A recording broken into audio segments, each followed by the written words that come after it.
Hi, everyone. I also want to thank you for taking time out of your lunch hour to join me for a talk about roses. My name is Diane Summers.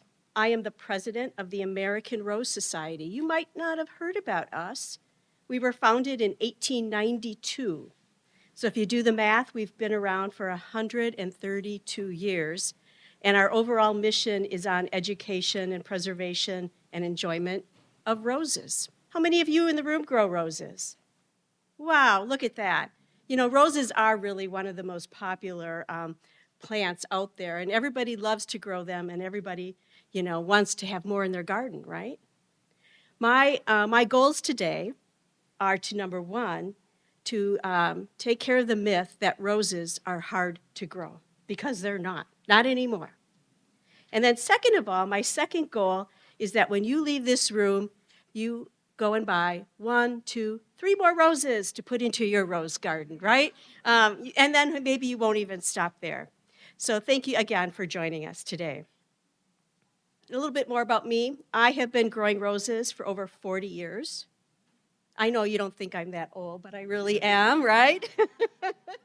I am a master rosarian for the American Rose Society, which means that, I continue to take education credits so that I can provide informative seminars such as this.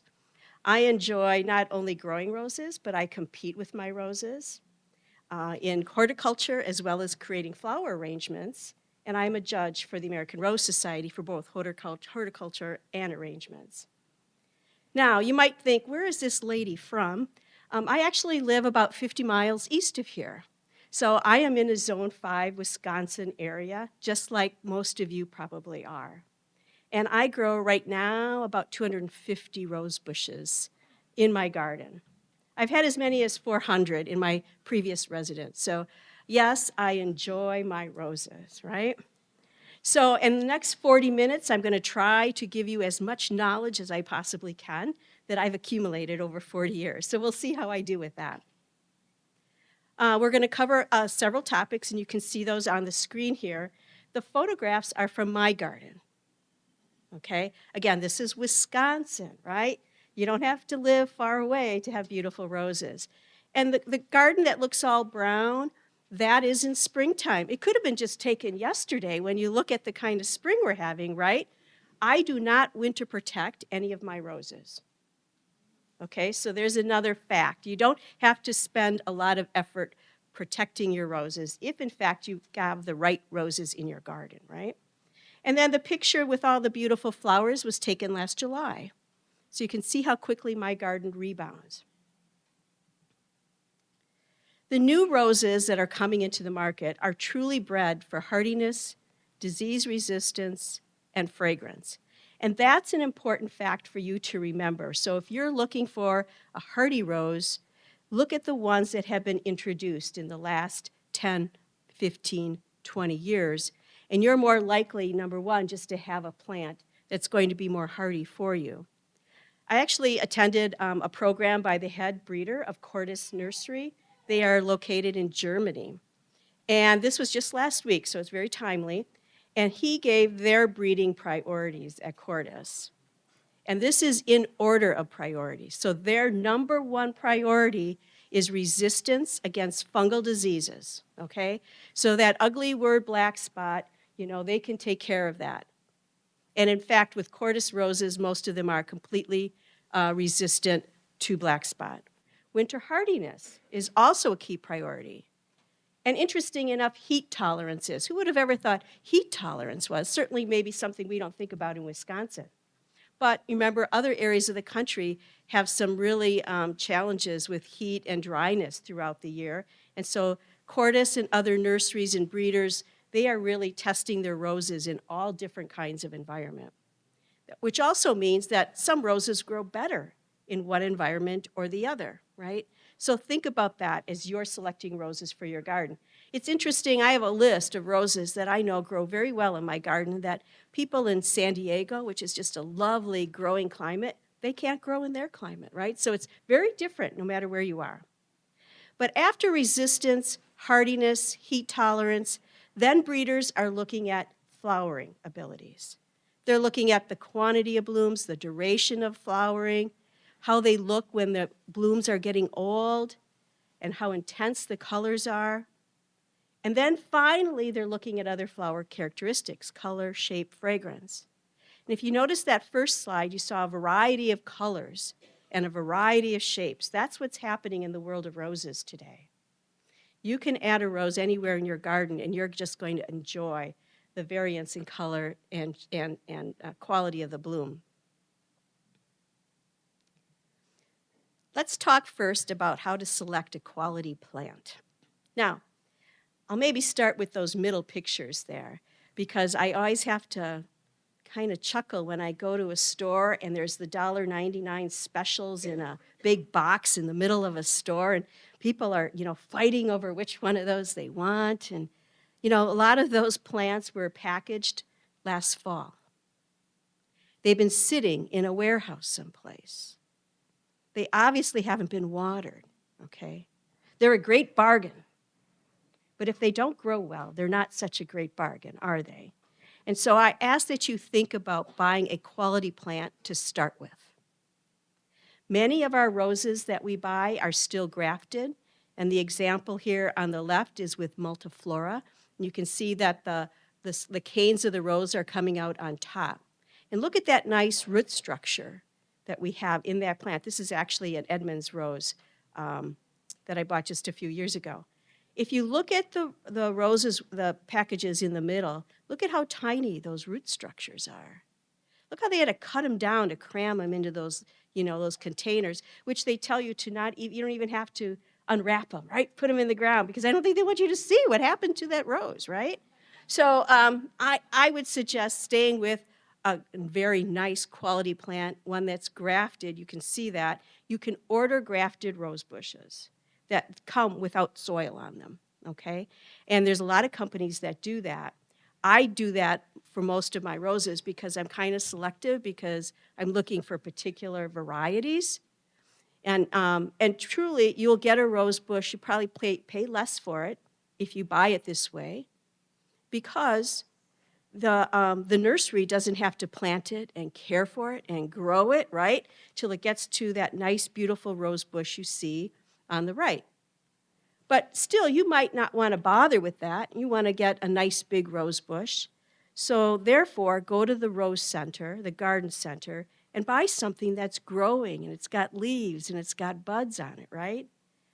In May, Mother's Day is a big deal at the garden nurseries. Have you noticed that? Yeah.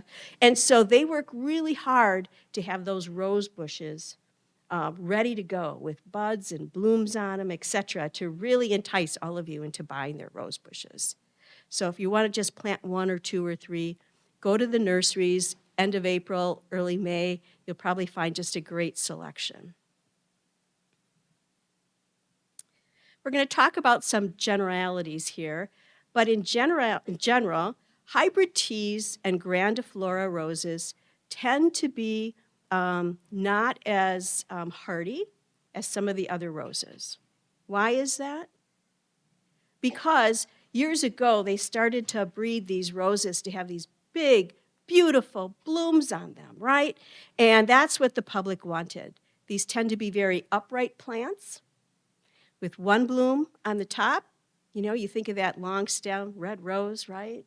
Or perhaps it's a grandiflora, which grows the same way, only it has sprays on it. So plants, just like people, only have so many chromosomes, okay? And so if they want to bring in those features, then something else has to go. And in the past, some of that, what was going was that hardiness or maybe that fragrance in the rose. Now breeders know that it's the hardiness and the fragrance which is helping them sell more and more roses, which is why you see more roses like that coming back into the market. Now, if again you buy a hybrid tea or grandiflora that was introduced to the market 2000 or later, you most likely have some of those same characteristics of hardiness and disease resistant. Because again, that's what breeders are doing today. It takes over 10 years to bring a rose to market. And in the 1990s or even earlier, the breeders in Europe were working on creating these types of varieties that didn't require any kind of chemicals in the garden. It's kind of required when you look at Europe. They don't allow you to use chemicals, right? And it wasn't until after that that the United States breeders pretty much came on board with that. I just want to note that my photos that are in my program, these are primarily roses in my garden. Okay, so again, this is Zone 5, Wisconsin, and these are hardier types of roses that you can put in your garden too. So we have a beautiful moonstone there, just one of the most favorite roses for a lot of us rosarians. We have Sitting Pretty. Sitting Pretty is a grandiflora. It won the gold medal at the International Rose Trial at our headquarters in Shreveport, Louisiana last year. It is bred by William Radler. Has anybody heard of Radler? Yeah. Yeah, what? The knockout rose, right? That's what made Will famous. And I think today it is still the #1 selling rose in the world. And it's known for its hardiness and its disease resistance, right? Will actually has over 30 roses that he has brought to the market, and many of them are doing very well in trials around the world. Another favorite in my garden is South Africa. That's a grandiflora. You can see those beautiful golden blooms on that. It is from Cortis, okay? Cortis sells a lot of their roses in the United States. Winter hardy, disease resistant. It won't get black spot. I have several of these. This is just one plant of mine, and they grow very, very well in Zone 5. So we're going to talk a little bit more over time about keywords, and Cortis is one of those you want to remember. They're being sold more and more throughout the nurseries in the United States, and again, very hardy and disease resistant. I put the names on here because sometimes I might forget, but also if that's something that you find interesting, it gives you something that you can take note of. Now, low maintenance roses in general are going to be the modern shrub roses. Today, these are really bred for their disease resistance and how much they bloom and the variety of colors. This is where the breeders have really been focusing a lot these last few years. Again, these roses are all from my garden, but you can see the variety in color that is appearing in the market, right? Now, Music Box, if you like something that's fragrant, Music Box would probably be a good choice for you. If you have, wherever you are, you plant that thing in your garden, you can just smell the wonderful fragrance of Music Box. Someone asked me yesterday, well, how big do these shrubs grow? Shrubs actually are a wide classification. They could be a foot tall, they could be 10 feet tall, right? So you want to make sure that you're reading about the rose before you buy it, so you make sure you have that right rose in the right place. In between the higher maintenance and the low maintenance, we have those in the middle. Many of our floribundas are polyanthas, climbers. A lot of people really enjoy climbers, fall into that category. So you just have to read the label and understand when was the rose introduced. Trust me, if it is disease resistant, if it's resistant to black spot, the breeder is going to make a note about that because they want you to buy it. And that's all the work they've put into that rose to make sure it's good for the market. Julia Child has been a member choice rose for many, many years, the American Rose Society members. It's a floribunda. It gets about 3 feet tall, and it has a lot of bloom to it, right? It's like a grandiflora, only shorter. Oh, so easy peasy in the middle there is a polyantha, so it's a little lower, smaller flowers, but huge sprays of those flowers. This rose actually also won at the International Rose Trial last year in Shreveport, Louisiana. And then finally, Cherry Frost. That's a climber. I have that in my garden. It's 10 feet tall. It's green to the tip in the spring, okay? So it's very, very hardy. If you like a red climber, this might be one for you. So what's important, again, is identifying those roses that do well in your area.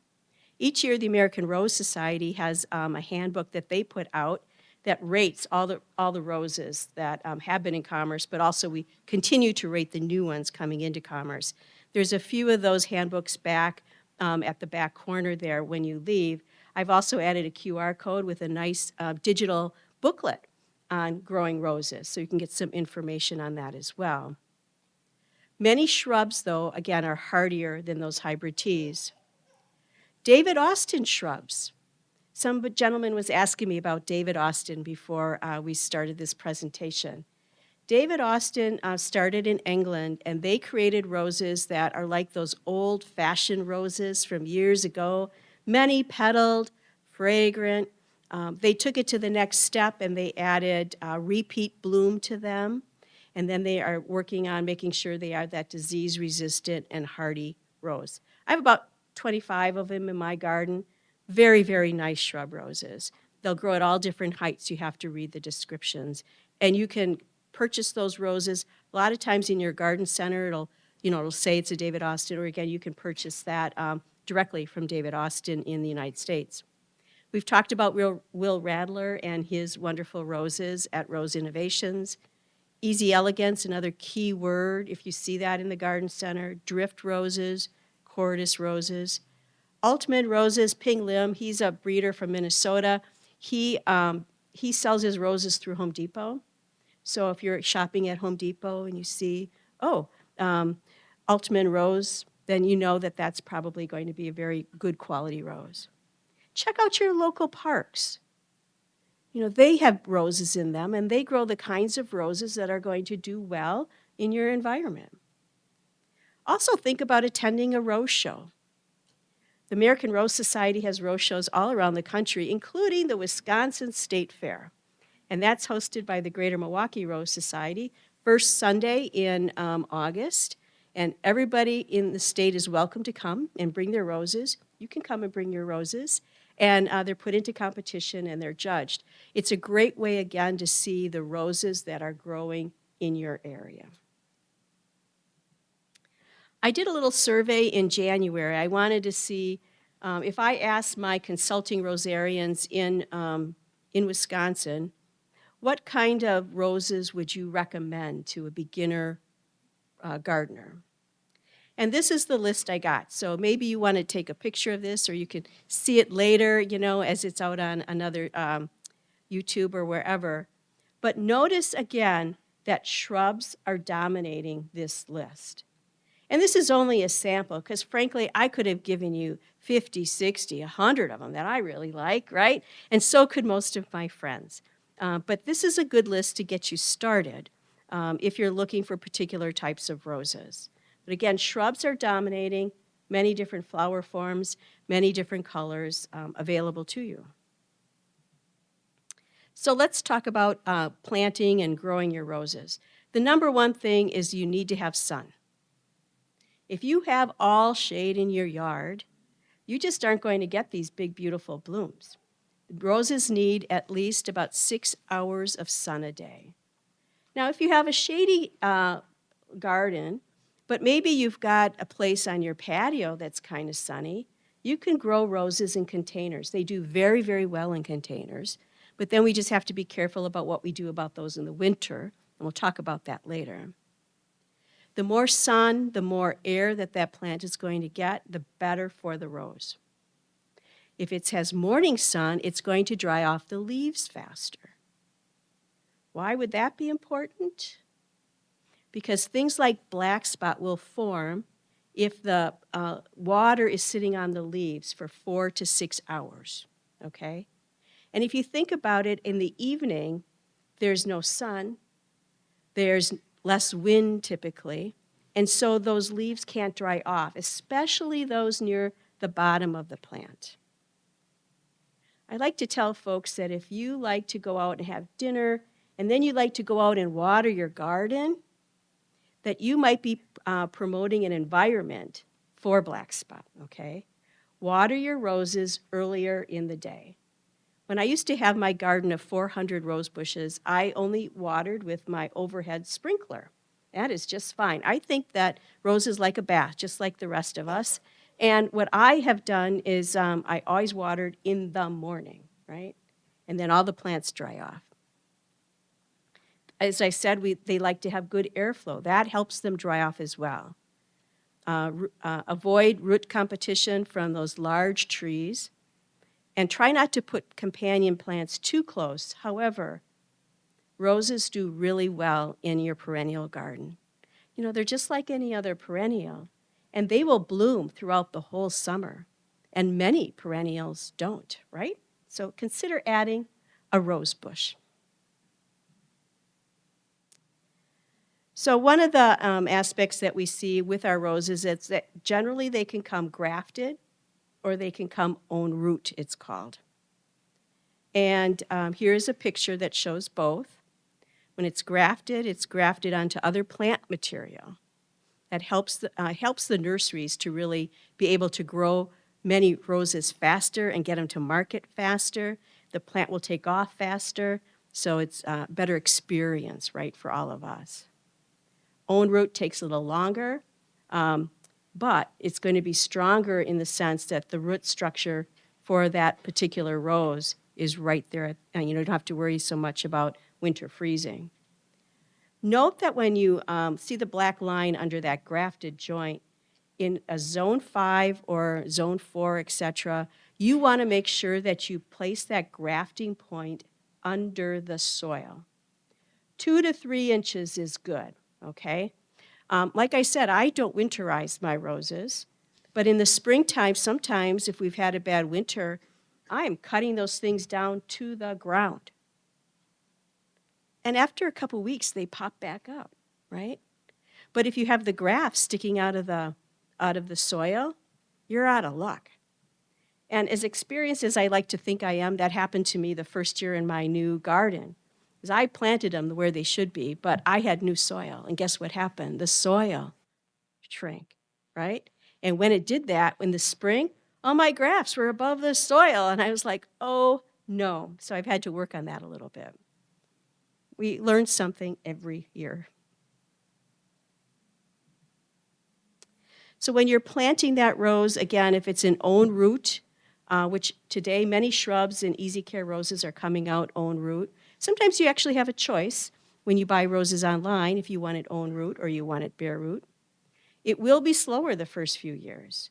They even say not to fertilize it too much. Let it get, accustomed to your soil and your environment. It should be better overall for cold tolerance. And you plant that right where the canes were coming out of the plant. But it will take a few years till you have a lot of bloom on it. You have to be a little bit patient. Those grafted roses, they start out and you'll see big flowers on them in no time, right? You can even buy them that way in the garden center, right? You'll see them with those big buds and those big flowers on them. That is the benefit of going again to a grafted plant. But again, keep that grafting point under the soil to help from a freeze perspective. As far as soil preparation, it is important to get a soil test. And we are very fortunate that our county extension services just are a great resource for that. If you go to their site, they will tell you how to do it. And when you send in your samples, they'll tell you how to correct it if they see a deficiency or issue with soil pH. Why pH is important is because the nutrients cannot be absorbed by the plant if it's too far outside of a certain pH zone. So pH is a measure of acidity in the soil. Generally, we say 6.2 to 6.7 is good. When I was an early rose gardener, and you're around a lot of people growing a lot of roses, and trust me, every rosarian has a different plan and a different schedule and uses different stuff, probably just like every gardener in this room. And I was putting all these fertilizers and stuff on my plants, and they sure didn't look nearly as good as the other friends that I had. And one day at a meeting, they actually had a scientist there. He brought a pH meter in, and he tested my soil, and it was at 8. So now I knew I was wasting my time. I was wasting money buying product, fertilizer, to put on those plants, because without the proper pH, it couldn't be absorbed into the plant. So even today, if you think you're having a problem and your plants don't look as vigorous, maybe get a soil test this spring. I start out every spring with soil testing.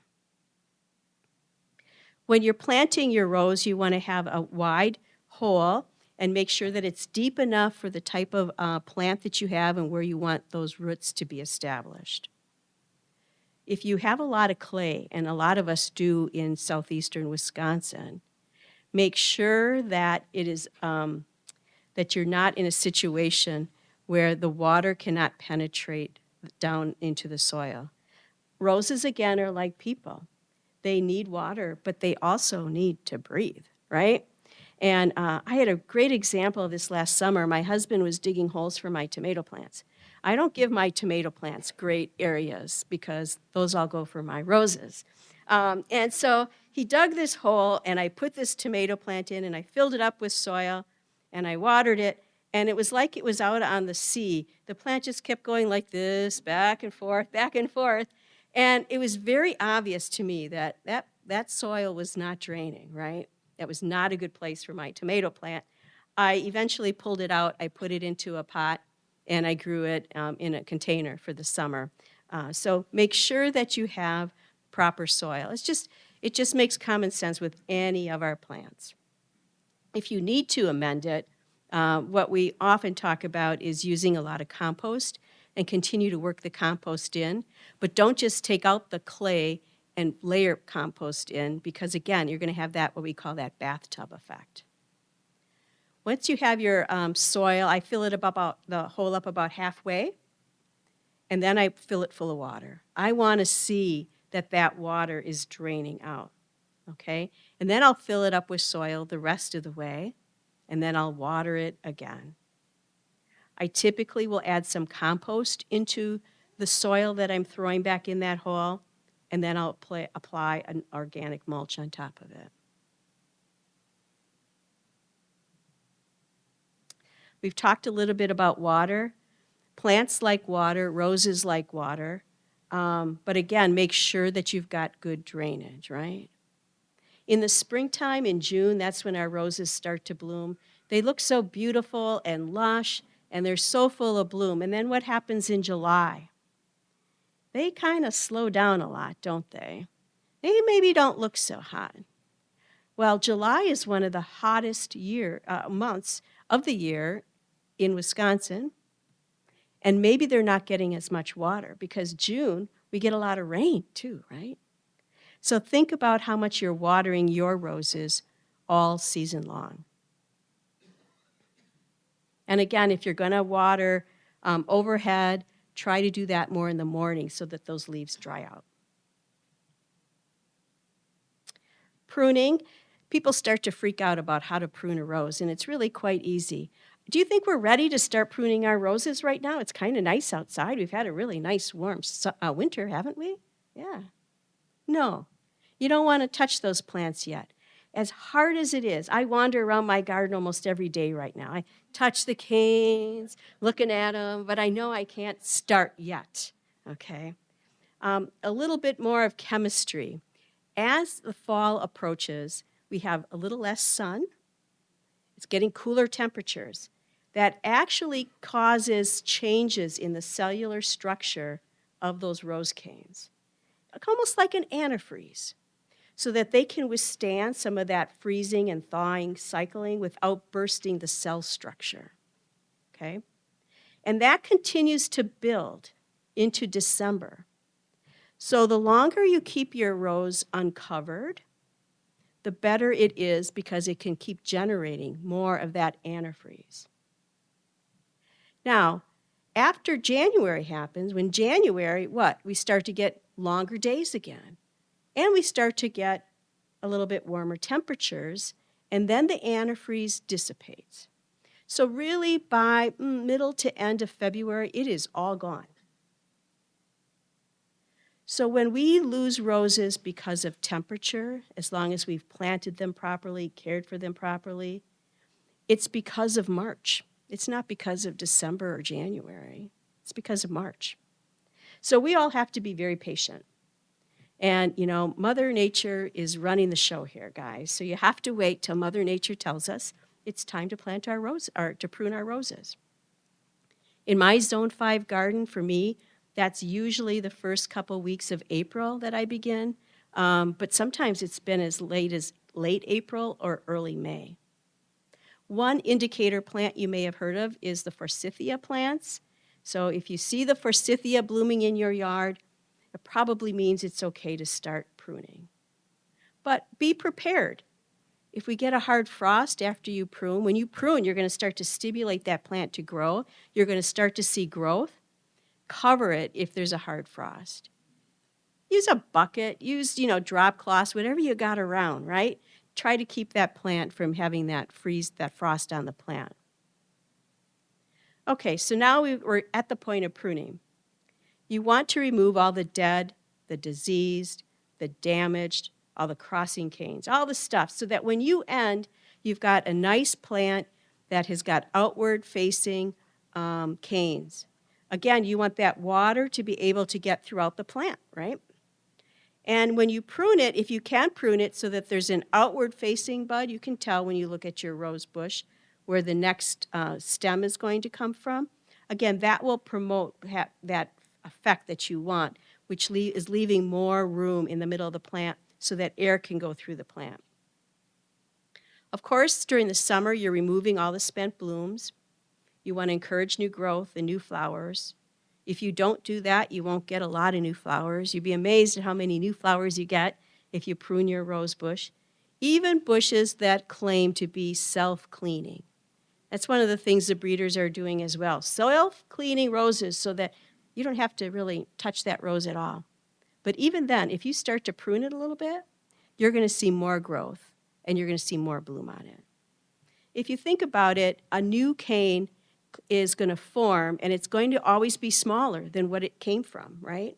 So if you just prune off the tops, the spent blooms, you're going to start to get very twiggy growth and smaller blooms. That is one reason that we've often talked about pruning to a 5-leaf, is because we're trying to help people easily see how far down you can go on the plant. But trust me, you can prune it any way you want. You are not going to damage the plant by pruning. And if you have to, prune it down to the ground. As long as you've got that bud union under the soil and you've taken care of the plant, it will most likely come back. So you are not going to hurt the plant pruning about it. You also want to make sure that you clean up after pruning. Remove the dead, the diseased canes and leaves because black spot can overwinter. Okay, so you want to get that out of the garden. Let's talk a little bit about synthetic versus organic fertilizers. I mentioned before my crazy rose friends, they all have a different formula for fertilizing their plants. So trust me, I have a lot of different chemicals at home. And those are called synthetic fertilizers. The good thing about synthetic fertilizers is they provide instant nutrients, right? We all are into instant impact these days. But of course, you have to repeat them more often because the fertilizer is draining out of the soil. So if you're using synthetic fertilizers, and I've used a lot of them over the years, then you really want to reapply that like every 3 weeks. The one thing about the synthetic fertilizers, it's not really improving your soil structure. It's not feeding all the hundreds of thousands of microorganisms that are in your soil, okay? And like anything you put on your plant, there is a risk of fertilizer burn. So always be sure that your plants are well hydrated. Now, organic fertilizers, those fertilizers are really feeding the micronutrients in the soil. They're not necessarily feeding the plant, but they're feeding all those micronutrients, which are then, making those nutrients available to the plant. So it's going to break down a lot slower. It's going to last longer, however, and it's really going to do a better job of improving your soil and your plant health. I mentioned before I'm an exhibitor of roses, so I compete. Got to have the biggest, got to have the best. They have to be perfect. So I was dumping a lot of synthetic fertilizer on my roses. And a couple years ago, a friend of mine said, you really need to stop that. And he happens to be one of the best exhibitors in the country. And he said, I don't use that stuff anymore. I just put a lot of compost on my roses in the springtime. He feeds them with some nitrogen about every month, okay? Similar to a synthetic that you can buy in the market. And my roses are they look better than they've ever looked, right? So understand your soil, what what you really need to add to your soil, but consider organic material is really going to improve your soil much more than just continuing to dump synthetics into the soil. Okay, a little bit more about fertilizing. We talked a little bit about the pH. Oh, I guess we also talked about feeding the soil, adding compost, and I like to add a slow release fertilizer to my garden every year, and I actually add it twice because with the amount of watering, if you're doing that properly, you'll see that your slow release fertilizer will kind of dissipate by July, and so I add it again.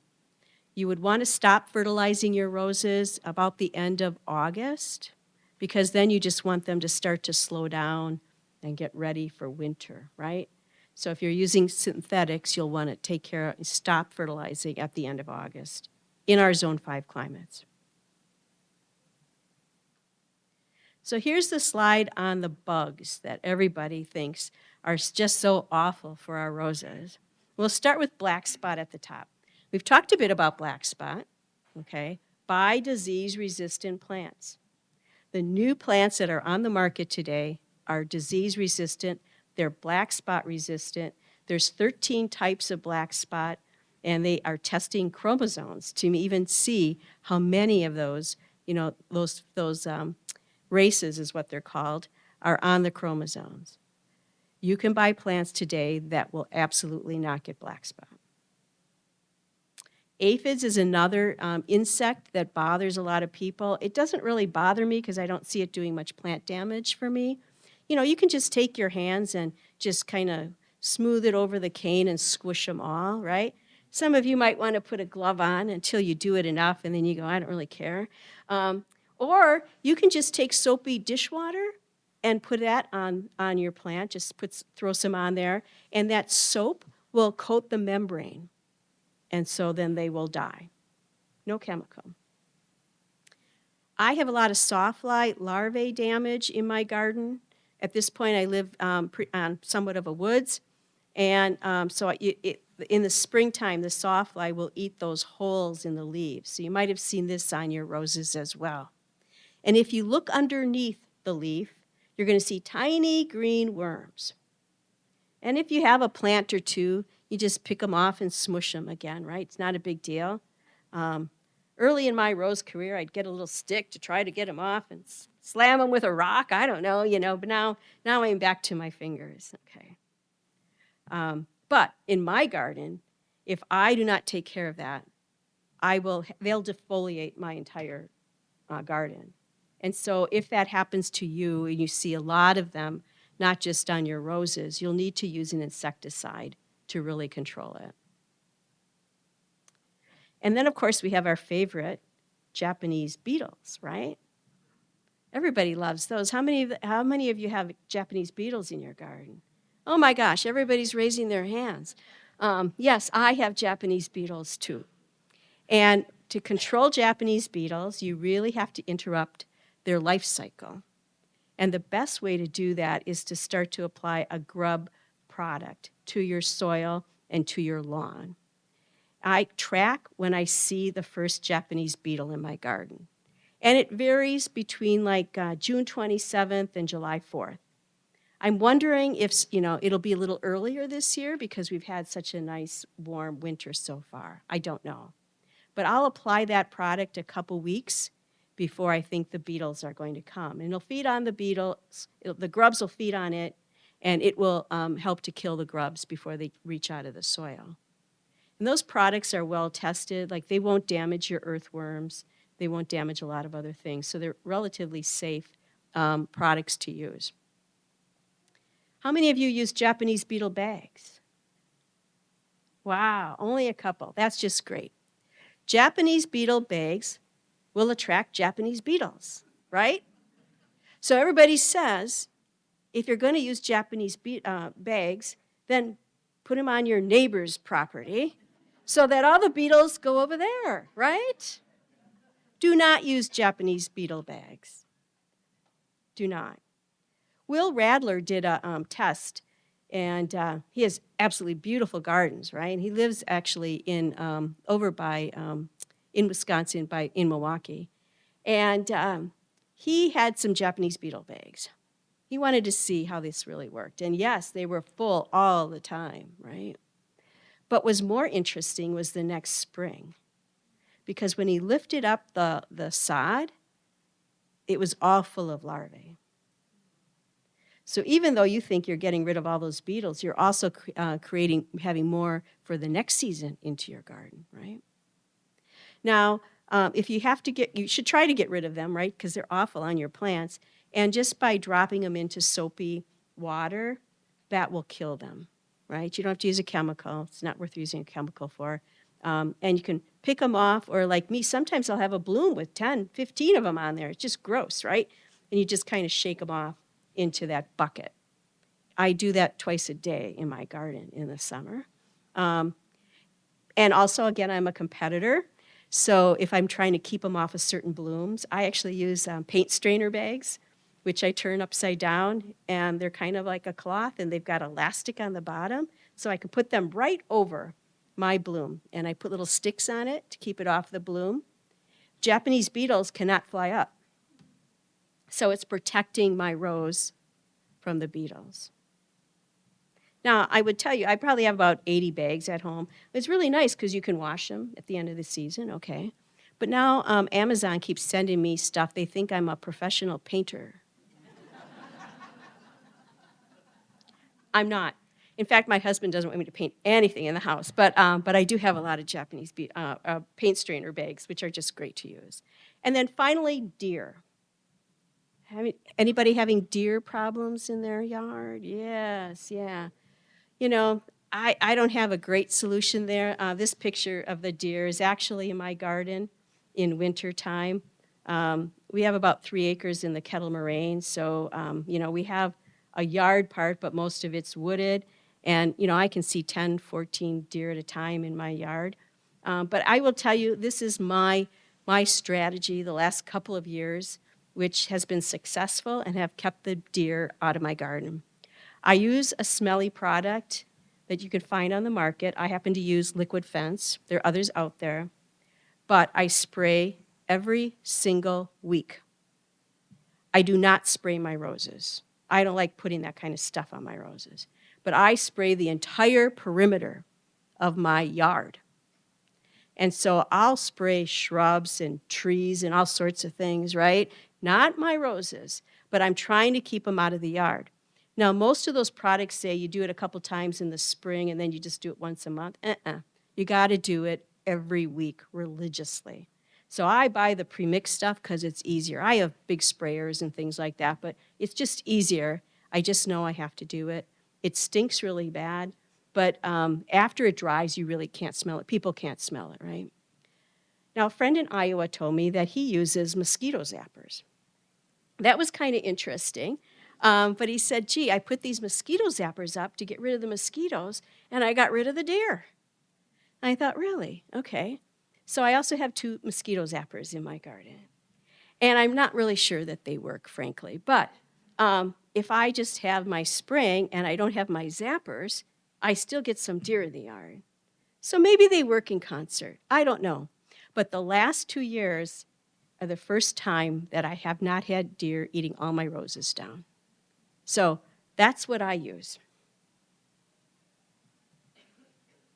Winter protection, again, depends on your planting zone. I'm in a zone 5, you're probably in a zone 5, so we need to protect or we don't need to protect. I don't protect my roses. They do just fine. But plant them properly, take care of them properly, and select the right rose bush that is going to be disease resistant and hardy, right? Healthy plants overwinter better. Why? Because healthy plants are generating that antifreeze that we talked about earlier. If you grow roses in containers, and I grow roses in containers because frankly I keep buying roses and I don't have room for them anymore, you got to do something with them for the winter. And the best approach is really either stick them in your garage, that's kind of easy, or else you should bury the plant or bury the root part of it. So take it out of the container and bury it. I have friends that bury 200-300 rose bushes. They create these big pits. I got my husband to do it once for 25 roses, and he said, never again, Diane. Never. So I put them in the garage now. And if you do that, give them about a cup of water every 3 to 4 weeks. That's all it needs. If you have more questions on that, you can ask, a consulting rosarian in your area. I've got a picture here of a simple way to winter protect roses if you'd like. I will put twine around my rose canes because otherwise the canes are flipping around in some of the winds we get in the winter and it could crack all the way down into the grafting point. So I'll tie them with twine. I don't really do any cutting in the fall. I'm a lazy gardener. I'd rather just do it once, not twice. And then I staple newspaper together. I create a newspaper collar, and I fill it with leaves. I am fortunate I have a lot of oak leaves where I live, so it's very easy for me to fill those up. And that's enough to help protect the base of the plant from freezing and thawing. And of course, for all of us, snow is a great protector for your roses. Back in January, we got that huge snowstorm. I actually had 20 inches of snow added to my garden. And then we got those really cold temperatures. I was not worried at all. Those plants were so insulated from all that snow. I was so happy that the snow came before the cold temperatures and not the other way around. There's always opportunity to learn more about roses. We do have the American Rose Society YouTube channel. We have a lot of videos on there. We have magazines, our bi-monthly, a lot of opportunities for our members to grow and share information on roses. In the back of the room, as I said, there are some handbooks available. There's also a catalog for Edmonds roses. They were kind enough to drop some off. Anybody heard of Edmonds roses before? A few of you. Do you know that that's really Jung Nursery that owns those Edmond catalogs and those roses, right? So there's somebody that's in our neighborhood that sells really nice quality bare root roses. So you can buy them bare root in the wintertime or even still now. Or once you go to your garden center, they're not going to have bare root roses there. Then you're going to buy them in the containers. And you can always contact us at rose.org. Happy to help you with information and questions about roses. So that's what I have for you today. I want to thank you all very much. And now we'll open up for some Q&A.